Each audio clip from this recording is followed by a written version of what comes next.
Shalom, saudara-saudari yang dikasih dalam Tuhan, terpuji nama Tuhan kita Yesus Kristus yang berkenan menyertai, memelihara hidup kita dan menolong kita menjalani rutinitas hidup kita masing-masing, khususnya hari ini.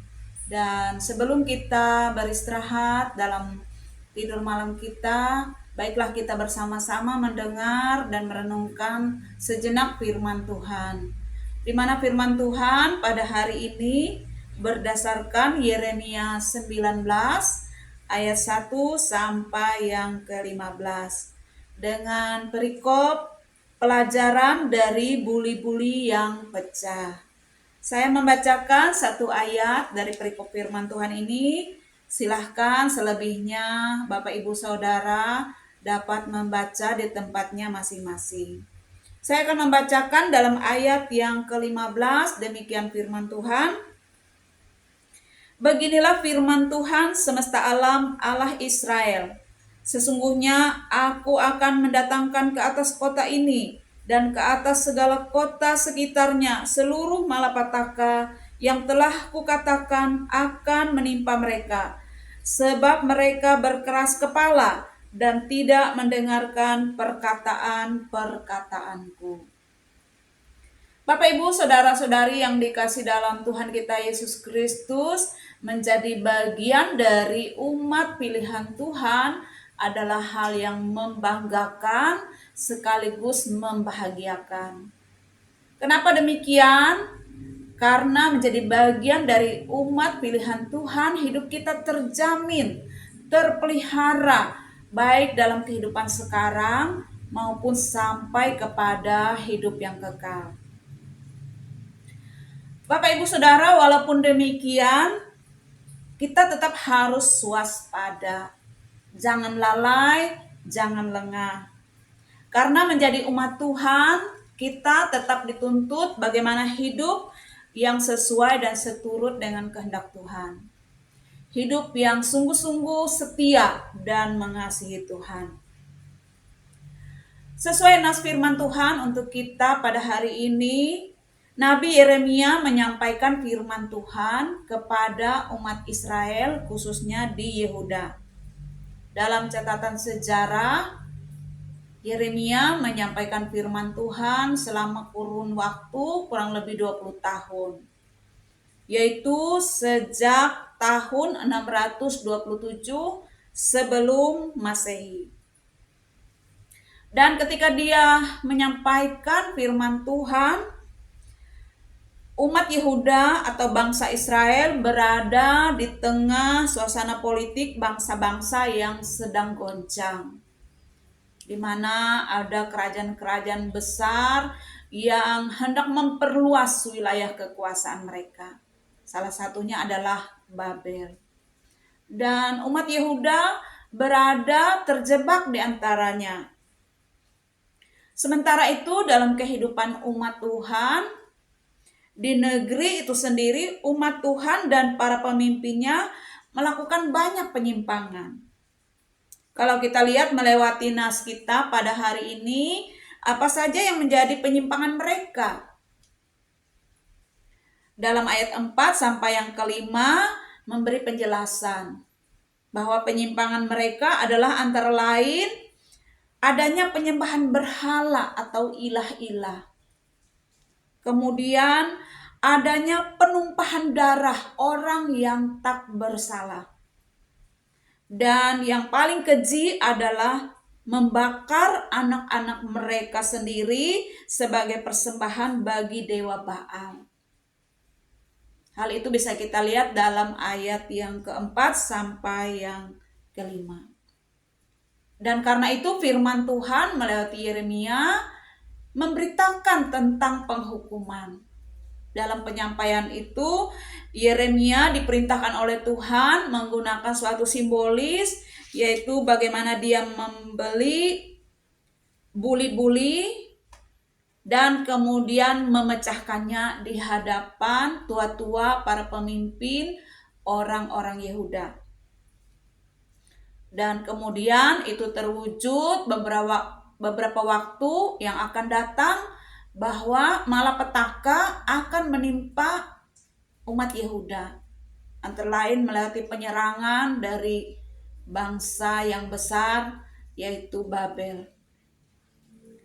Bapak Ibu saudara-saudari yang dikasih dalam Tuhan, sebagai umat pilihan Tuhan di zaman kasih karunia ini, zaman perjanjian baru, memang sepatutnya kita selalu mengucap syukur dan terima kasih.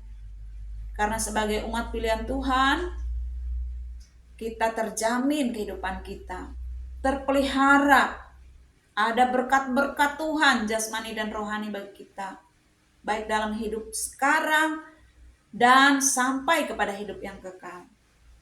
Namun belajar dari firman Tuhan untuk kita pada hari ini, jangan kita lengah, jangan kita lalai. Karena sebagai umat Tuhan pilihannya yang mewarisi berkat-berkatnya, kita pun punya tanggung jawab.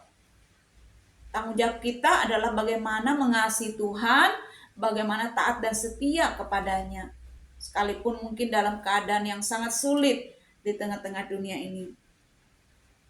Ingatlah bahwa yang pertama, sesuai dari 10 perintah Tuhan, jangan ada ilah lain di hadapan Tuhan. Jangan punya sembahan lain di hadapan Tuhan. Dewa-dewa lain di hadapan Tuhan. Tuhan mengingatkan kita untuk sepenuhnya percaya dan mengandalkan Dia dalam kehidupan kita. Kemudian jangan bertindak semena-mena terhadap orang lain. Terlebih-lebih terhadap orang-orang yang tidak bersalah. Bahkan juga jangan semena-mena dengan keluarga kita, anak-anak kita. Ini adalah kewajiban kita sebagai orang percaya. Kalau itu terjadi dalam kehidupan kita, tidak heran kadang-kadang Tuhan harus menegur kita. Mungkin dengan berbagai hal dalam hidup ini yang tidak menyenangkan. Memberi peringatan, bahkan bisa jadi hukuman. Namun baiklah melewati peringatan atau hukuman, kita boleh bersadar diri, bertobat, berbenah diri, dan kembali untuk setia dan percaya kepada Tuhan. Ini firman Tuhan untuk kita pada hari ini.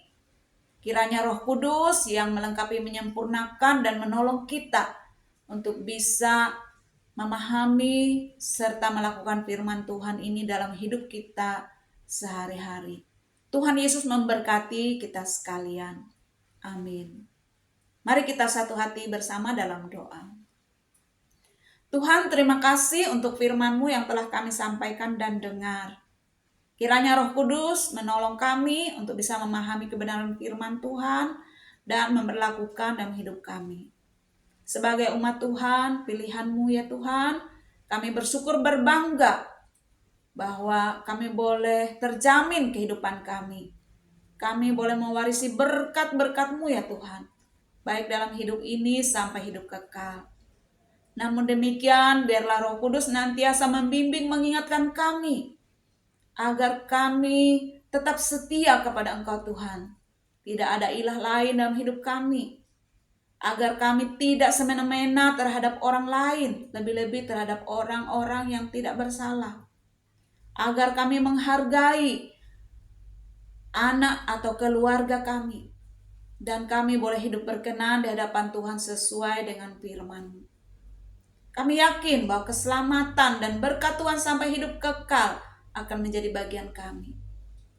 Tuhan sertai kami seluruhnya dalam segala tugas aktivitas kami masing-masing.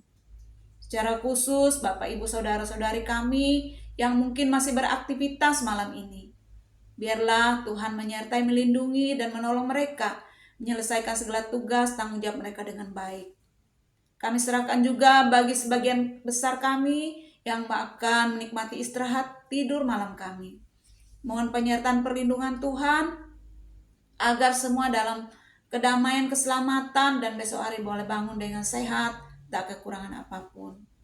Dalam berbagai pergumulan dan beban, ujian, pencobaan hidup ini, Tuhan bimbing kami untuk bisa menjalani, mengatasi semuanya sesuai kehendak Engkau Tuhan.